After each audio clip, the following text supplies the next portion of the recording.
ये कहानी शुरू होती है घने जंगल के बीच एक बड़ी नदी से, जहां जेफ नाम का एक आदमी अपने दो साथियों के साथ बोट में आगे बढ़ रहा होता है। ये लोग स्नेक्स पकड़कर शहर में बेचा करते थे, लेकिन आज ये लोग जिस जगह जा रहे थे वो जगह बहुत खतरनाक थी। बोट का कैप्टन भी जेफ से बोलता है, जहाँ तुम लोग जा रहे हो वो जगह कर्सड है, बहुत सारे जहरीली स्नेक से भरी है और सुना है वहाँ क्रिम्सन नाम का एक बहुत बड़ा एनाकोंडा रहता है, जो भी वहाँ जाता है वो उससे मार देता है। लेकिन जेफ मुस्कुराते हुए बोलता है, बस मुझे वहाँ तक पहुंचा दो, पैसे मिल जाएंगे, तुम बोट लेके वापस चले जाना। जेफ एक एक्सपर्ट स्नेक हंटर था और आज वो खास उसी क्रिम्सन एनाकोंडा को पकड़ने आया था। थोड़ी देर बाद बोट वहां पहुंच जाती है। कैप्टन ज्यादा पैसे मांगता है क्योंकि ये जगह काफी खतरनाक थी। जेफ मना नहीं करता, जेब से पैसे निकालता है, लेकिन जानबूझकर पैसे नीचे गिरा देता है। कैप्टन खुशी खुशी पैसे उठाने झुकता है और जैसे ही वो मुस्कुराकर जेफ की तरफ देखता है, जेफ उसके गले में नाइफ घुसा देता है और गला काटकर उसका सर काट के नदी में फेंक देता है। ये सब जेफ के दोनों साथी नदी के किनारे खड़े देख रहे थे और बिल्कुल डर जाते हैं। जेफ उनके पास आता है और बोलता है, अगर तुम दोनों ने भी मुझे धोखा दिया ना, तो तुम्हारा भी यही हाल होगा। फिर तीनों जंगल में आगे बढ़ते हैं और एक जगह पहुंचते हैं जहां उन्हें स्नेक्स की एक बड़ी मूर्ति दिखती है। जेफ बोलता है, तो क्रिम्सन एनाकोंडा की स्टोरी सच थी। इधर उसके साथियों को बहुत सारे स्नेक्स मिल जाते हैं। वो दोनों खुश हो जाते हैं और जल्दी से सबको बैग में बंद करने लगते हैं। लेकिन जेफ छोटे स्नेक्स पे ध्यान नहीं देता, वो तो सिर्फ क्रिम्सन को ढूंढ रहा था। एक साथी स्नेक्स भरा बैग लेके बोट तक आता है। वहाँ देखता है कि जेफ ने जिस कैप्टन का सर काटकर फेंका था, उसकी बीहेडेड बॉडी पानी में खड़ी है। डर के मारे वो भागने लगता है, लेकिन लाइटनिंग स्पीड से एक बहुत बड़ा एनाकोंडा उसे पकड़ लेता है, बोन्स तोड़ देता है और जिंदा खा जाता है। दूसरा साथी भी बैग लेके आगे बढ़ रहा था। अचानक वो रुकता है क्योंकि उसने क्रिम्सन एनाकोंडा की बॉडी देख ली थी, जो एक पेड़ पर चढ़ रहा था और उसके पेट में साफ दिखाई दे रहा था कि उसने अभी अभी एक इंसान को जिंदा निकल लिया था। वो भागने से पहले ही एनाकोंडा उससे भी पकड़ लेता है और पेड़ से लिपट कर खा जाता है।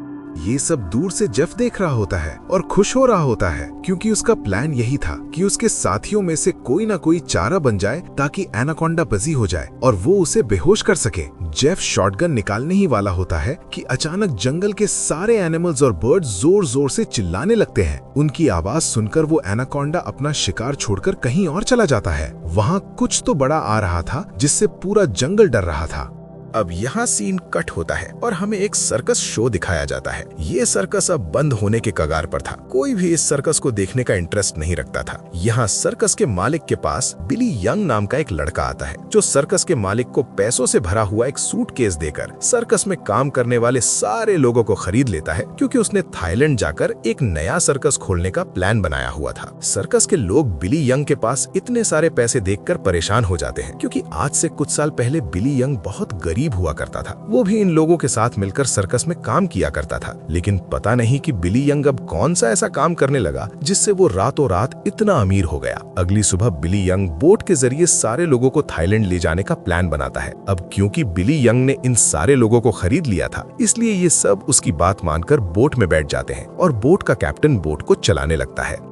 रास्ते में बिल यांग बाथरूम में छुपकर किसी को कॉल करता है और कॉल पर वो सामने वाले से बोलता है कि डिलीवरी रेडी है, जल्द ही मैं इन लोगों को लेके तुम्हारे पास पहुंच जाऊंगा। बिल यांग की इन बातों से हमें पता चलता है कि वो बोट पर मौजूद लोगों के साथ कुछ गलत करने वाला है। कुछ दूर आगे जाने के बाद ये लोग देखते हैं कि आगे का रास्ता बंद है, जहाँ लकड़ी और कई सारे कंटेनर्स रखकर किसी ने रास्ता रोक दिया था। तब बोट का कैप्टन बोलता है कि हम दूसरे रास्ते से जा सकते हैं, लेकिन उस रास्ते से जाते हुए हमें थाईलैंड पहुंचने में बहुत टाइम लगेगा। इसलिए बिल यांग को कैप्टन का आइडिया पसंद नहीं आता। वो कैप्टन को धमकी देता है कि जो भी हो हमें वक्त पर थाईलैंड पहुंचना है, क्योंकि वहां हमारा शो है जिसके पैसे मैं एडवांस ले चुका हूं। अगर हमने शो नहीं किया तो हम बर्बाद हो जाएंगे। कैप्टन बोलता है कि अगर तुम लोग लंबे रास्ते से नहीं जाना चाहते तो हमारे पास यही एक रास्ता है। वो बोलता है कि हम इन सारी चीजों को बॉम्ब से उड़ा देंगे और अपना रास्ता बनाकर यहाँ से निकल जाएंगे। बिल यंग को कैप्टन की बात ठीक लगती है और वो इसके लिए रेडी हो जाता है, लेकिन उन्हें पता नहीं था कि ये लोग कितनी बड़ी गलती करने जा रहे हैं। इसके बाद ये लोग कंटेनर्स के पास बॉम्ब रखते हैं और फिर उन्हें रिमोट से उड़ा देते हैं। ऐसा करने से उनका रास्ता तो साफ हो गया, लेकिन धमाके की वजह से ढेर सारे स्नेक्स उनके बोट पर गिर जाते हैं, क्योंकि उन सारे कंटेनर्स में स्नेक्स भरे हुए थे।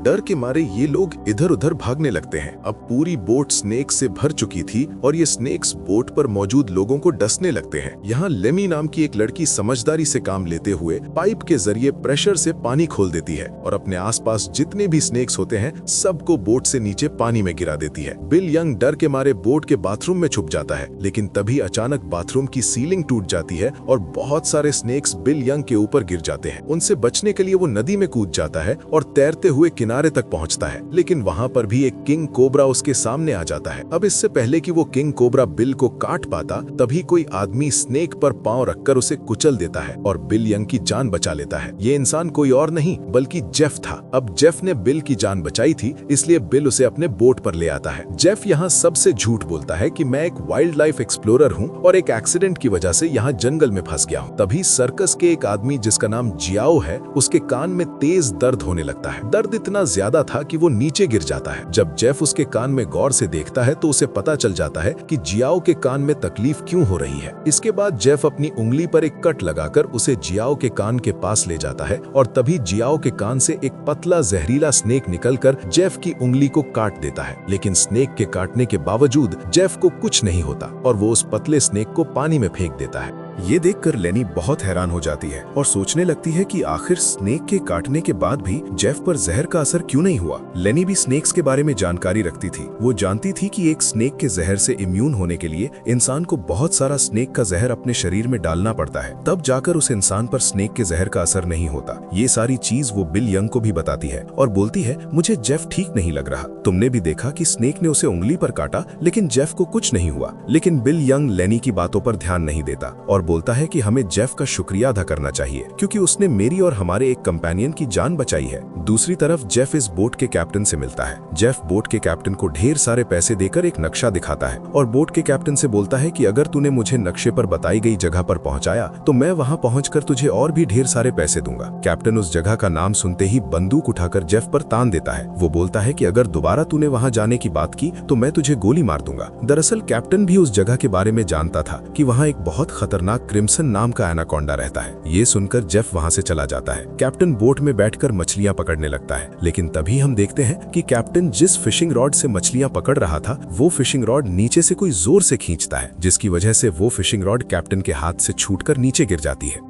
अब कैप्टन उस फिशिंग रॉड को उठाने के लिए नीचे झुकता है, लेकिन तभी उसे कोई पानी में नीचे खींच लेता है। दरअसल कैप्टन को किसी और ने नहीं बल्कि जेफ ने पानी में नीचे खींचा था। कैप्टन को मारने के बाद जेफ कैप्टन की बॉडी को उस जंगल में मौजूद एनाकोंडा को बुलाने के लिए चारे के तौर पर यूज करता है। कुछ देर बाद सब कैप्टन को ढूंढने लगते हैं, लेकिन बोट का कैप्टन उन लोगों को कहीं पर भी नहीं मिलता। लेनी को जेफ पर शक होने लगता है कि कहीं जेफ ने उसे मार तो नहीं दिया। वो जेफ से पूछती है कि कैप्टन कहाँ है, लेकिन जेफ बोलता है कि मुझे कैप्टन के बारे में कुछ भी नहीं पता। वो ये भी बोलता है कि ये जंगल है, यहाँ इंसानों का गायब होना कॉमन बात है। तभी अचानक पूरे जंगल में एक अजीब सा शोर छा जाता है। जंगल के सारे परिंदे और जानवर शोर मचाकर भागने लगते हैं। तभी एकदम से उन सबको पानी में कुछ अजीब सी हलचल सुनाई देती है। एक साथी बोलता है कि ये आवाज कैसी है। तब जेफ खुश होकर बोलता है कि कुछ बड़ा आने वाला है। जेफ की खुशी से ये साफ जाहिर हो रहा था कि जैसे वो इस आने वाले खतरे का इंतजार कर रहा था। तभी हम देखते हैं कि नदी की गहराई में एक बहुत बड़ा एनाकोंडा जेफ के लगाए जाल की तरफ बढ़ रहा है। जेफ का लगाया हुआ फिशिंग रॉड जोरों से नीचे की तरफ खींचता है। अब जेफ एनाकोंडा को पकड़ने के लिए फिशिंग रॉड को पकड़ने की कोशिश करता है, लेकिन वो एनाकोंडा इतनी आसानी से जेफ के जाल में कहां फंसने वाला था। तभी वो एनाकोंडा उनके सामने आ जाता है। ये एनाकोंडा आकार में बहुत बड़ा और बेहद डरावना था, जिसे देखकर सबके गले में सांसें अटक जाती।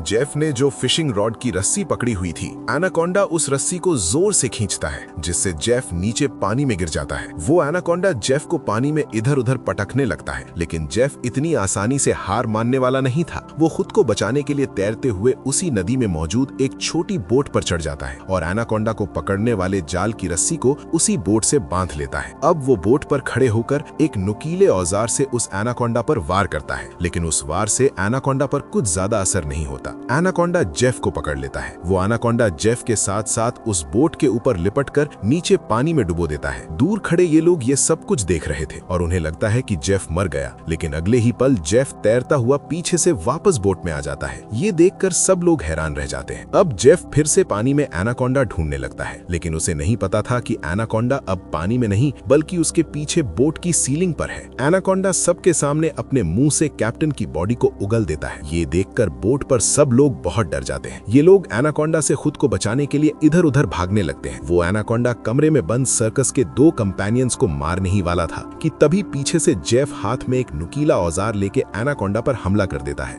जिससे एनाकोंडा और भी ज्यादा गुस्सा हो जाता है और अब एनाकोंडा जेफ की तरफ बढ़ने लगता है। लेकिन जेफ एनाकोंडा से खुद को बचाते हुए उससे छुप जाता है, मगर एनाकोंडा भी जेफ का पीछा नहीं छोड़ता। वो जेफ को ढूंढने के लिए बोट के अंदर घुस जाता है, जहां बोट के अंदर सर्कस के बाकी लोग भी छुपे हुए थे। लकीली एनाकोंडा बिली और डायना को देख नहीं पाता। वो उनके ऊपर से रेंगते हुए खिड़की से होकर बोट से बाहर निकल जाता है। ये सब लोग बोट के कोने कोने में छुपे हुए थे। एनाकोंडा इन लोगों को ढूंढते हुए जब बाथरूम की तरफ जाता है तो वो एक बच्चे और जियाओ को देखता है। एनाकोंडा तुरंत उन दोनों पर हमला कर देता है, लेकिन ये दोनों खुद को बचाते हुए वहां से निकल जाते हैं। अब उनके पास लेनी भी पहुंच जाती है। जैसे ही एनाकोंडा लेनी पर हमला करता है, तब जियाओ समझदारी से काम लेते हुए एनाकोंडा के सिर के आगे एक मटका लाता है, जिससे एनाकोंडा का सिर मटके के अंदर फंस जाता है। मटके से अपना सिर निकालने के लिए एनाकोंडा तड़पने लगता है और इसी हलचल में यहाँ पर केरोसिन ऑयल का गैलन गिर जाता है। एनाकोंडा अपने सिर से मटके को निकालने के लिए पूरी तरह से बेकाबू हो जाता है। वो इधर उधर खुद को मारता है और आखिर में वो अपने सिर को बोट से पटक कर मटके को तोड़ देता है, जिससे उसका सिर आजाद हो जाता है। लेकिन आजाद होते ही पीछे से जेफ एनाकोंडा के गले में रस्सी का फंदा डाल देता है।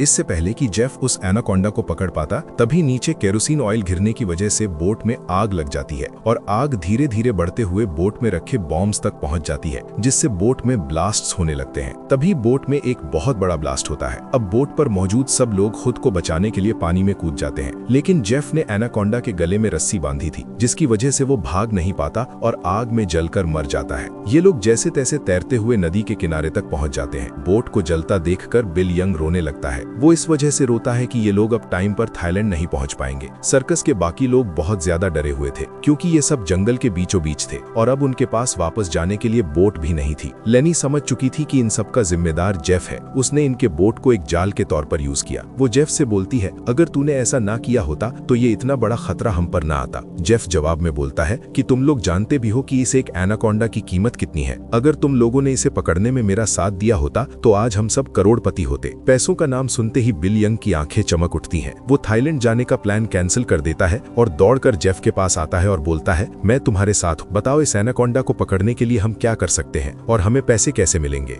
उसके बाद जेफ एक मैप निकालता है और उन्हें दिखाते हुए बोलता है, अगर तुम लोग मेरी मदद करोगे तो इस मैप के जरिए मैं तुम्हें 1-2 दिन के अंदर थाईलैंड पहुंचा दूंगा। अब यहाँ बिल यंग और टीम के बाकी लोग जेफ की बोट तक जाने के लिए मान जाते हैं, लेकिन लेनी को जेफ पर बिल्कुल भी भरोसा नहीं था, इसलिए वो वहाँ जाने से इनकार कर देती है। तभी सर्कस टीम की एक लड़की की तबीयत अचानक खराब होने लगती है। जब बिल यंग उसके कंधे को देखता है तो उन्हें पता चलता है कि उस लड़की को एक बहुत खतरनाक मकड़ी ने काटा है, जिसके जहर से वो मर भी सकती थी। ये देखकर जेफ वहां मौजूद सब लोगों से बोलता है, मेरे पास एक ऐसी दवा है जिससे उस लड़की का इलाज हो सकता है, लेकिन वो दवा मेरी बोट में रखी हुई है। अगर तुम इसका इलाज करना चाहते हो तो तुम्हें मुझे मेरी बोट तक पहुंचाना होगा। अब ना चाहते हुए भी लेनी जेफ के साथ चलने को रेडी हो जाती है। कई घंटों के जंगल के सफर के बाद जब एक कंपेनियन नदी का पानी पीने के लिए झुकता है, जेफ तुरंत उसको रोक देता है और सबको वार्न करता है, यहाँ का पानी कभी मत पीना। इसमें ऐसे छोटे छोटे कीड़े होते हैं जो पानी के साथ पेट में चले जाते हैं। फिर वो कीड़े इतनी तेज प्यास लगाते हैं कि इंसान पानी पीते पीते खुद को नदी में डुबा कर मार देता है। रास्ते में भूख लगती है। जेफ पास के पत्थरों के नीचे से एक स्नेक पकड़ लेता है, उसका जहर निकाल देता है, उसको पकाता है और सब लोग मिलके खा लेते हैं, गुजारा करते हैं। फिर सफर जारी रहता है। रात को ये लोग एक पहाड़ की एक पुरानी सुरंग में रुकते हैं, वहां आग जलाते हैं और बैठ जाते हैं। जेफ साइड में अकेला बैठा मैप को देखता रहता है। उस पर बने हुए एनाकोंडा की ड्राइंग को घूरता रहता है। वो फ्लैशबैक में चला जाता है, उस वक्त जब वो पहली बार क्रिम्सन के सामने आया था। क्रिम्सन उसको मारने ही वाला था, लेकिन जेफ ने समझदारी से एक लकड़ी का बड़ा बॉक्स देखा जो एक ढलान कर रखा था। वो उसमें घुस गया और बॉक्स को धक्का दे दिया। बॉक्स नीचे नदी तक लुढ़कता हुआ पहुंच गया। जेफ बॉक्स से बाहर निकलने की कोशिश करता रहा, लेकिन बॉक्स का ढक्कन बंद हो गया था। वो उसी बॉक्स में महीनों तक फंसा रहा जब तक बिल यंग के लोगों ने कंटेनर्स उड़ाकर धमाका नहीं किया। तब जाके वो बॉक्स टूटा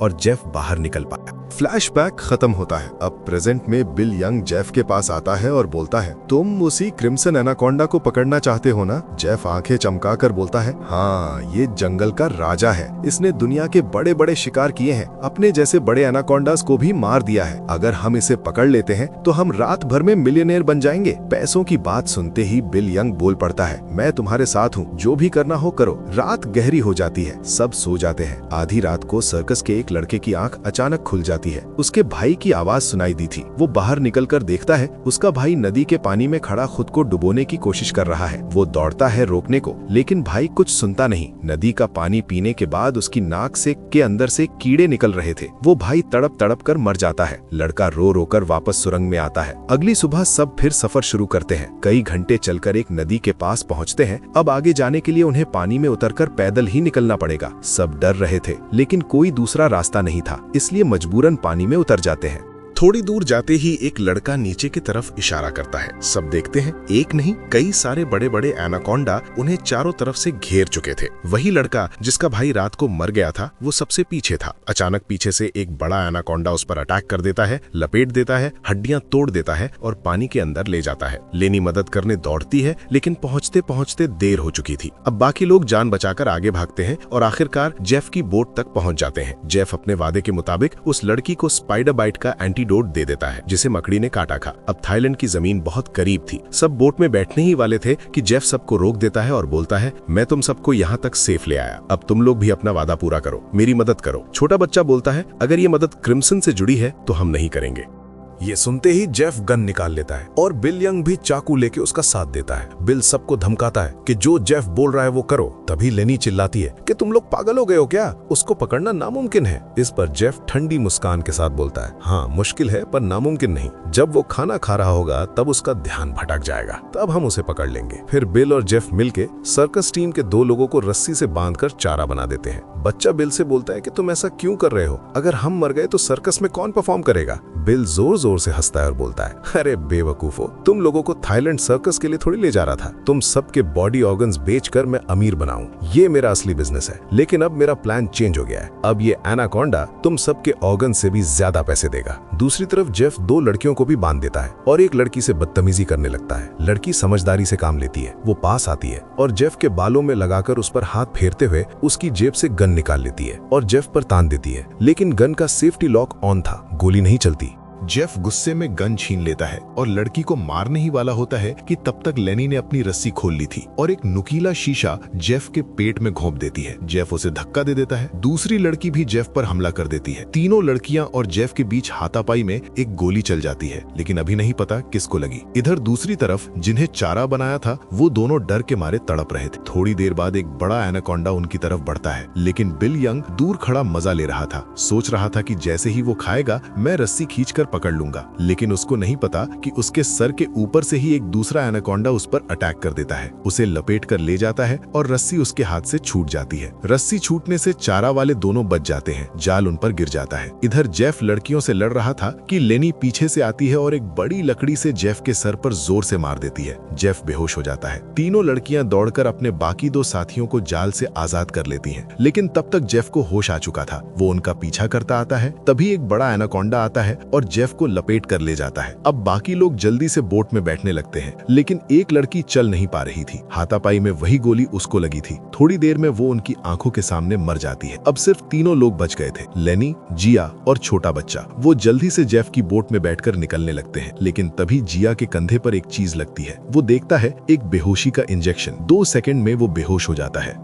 क्योंकि इंजेक्शन जेफ ने मारा था। जेफ जिंदा था। उसने एनाकोंडा का सर काटकर मार दिया था और चुपके से आ गया था। अब जेफ तीनों को पकड़कर फिर से बांध देता है। उनके चारों तरफ तीखी लोहे की तार लगा देता है और खून छिड़क देता है। फिर दूर खड़ा हो जाता है जाल की रस्सी पकड़कर। थोड़ी देर में कई सारे एनाकोंडा खून की स्मेल से आते हैं। तीनों डर के मारे रो रहे थे। मौत सामने थी, लेकिन तभी फिर से जंगल के सारे जानवर शोर मचाकर भागने लगते हैं। सारे छोटे एनाकोंडा भी डर के मारे भाग जाते हैं। सिर्फ एक एनाकोंडा रुकता है। लेकिन तभी वहाँ क्रिम्सन आ जाता है। वो उस छोटे एनाकोंडा को एक ही झटके में मार देता है। क्रिम्सन का साइज देखकर तीनों की सांसें रुक जाती हैं। वो उन तीनों पर लपटता है, मुंह खोलकर निगलने ही वाला था कि जेफ जाल की रस्सी छोड़ देता है। क्रिम्सन जाल में फंस जाता है। क्रिम्सन तड़पने लगता है, जोर लगाता है, लेकिन जब नहीं निकल पाता तो अपने तेज दांतों से जाल काटकर आजाद हो जाता है। फिर वो जेफ की तरफ बढ़ता है। जेफ दो पेड़ों के बीच फंस जाता है, निकल नहीं पाता। क्रिम्सन उसको जकड़ लेता है, हड्डियां तोड़ता है और जिंदा ही निकल जाता है। इधर बच्चा अपने दांतों से जाल की रस्सी काटने लगता है। दांत से खून निकल आता है, लेकिन वो नहीं रुकता। आखिरकार रस्सी टूट जाती है। वो बाकी दोनों को भी छुड़ा लेता है। तीनों नदी की तरफ भागते हैं। क्रिम्सन जेफ को खाकर उनका पीछा करता है। वो पेड़ के पीछे छुप जाते हैं। बच्चा एक लकड़ी के बॉक्स में घुस जाता है। क्रिम्सन उसी बॉक्स की तरफ बढ़ता है। बच्चा जोर जोर से चिल्लाता है मदद के लिए। तभी जियाओ बॉक्स का दरवाजा तोड़कर बच्चे को बचा लेता है। तीनों फिर भागते हैं, लेकिन क्रिम्सन उन्हें देख लेता है और तेज रफ्तार से उनकी तरफ आता है। तीनों रुक जाते हैं। अब भागने की जगह नहीं बची। क्रिम्सन मुंह खोलकर हमला करने ही वाला था कि अचानक उसका सर बीच से दो हिस्सों में कट जाता है। वो तीखी लोहे की तार थी जो जेफ ने पहले से बिछा रखी थी। क्रिम्सन का सर कटकर गिर जाता है। तीनों लोग यकीन नहीं कर पाते कि वो जिंदा बच गए। बहुत देर तक क्रिम्सन की लाश को देखते रहते हैं, फिर तेज तेज उस जंगल को हमेशा के लिए छोड़कर निकल जाते हैं। और इसके साथ ये कहानी यहीं खत्म हो जाती है। अगर आपको हमारा वीडियो अच्छा लगा हो तो इसे लाइक और चैनल को सब्सक्राइब करना मत भूलिएगा। तब तक हम आपको मिलेंगे किसी और कहानी के साथ।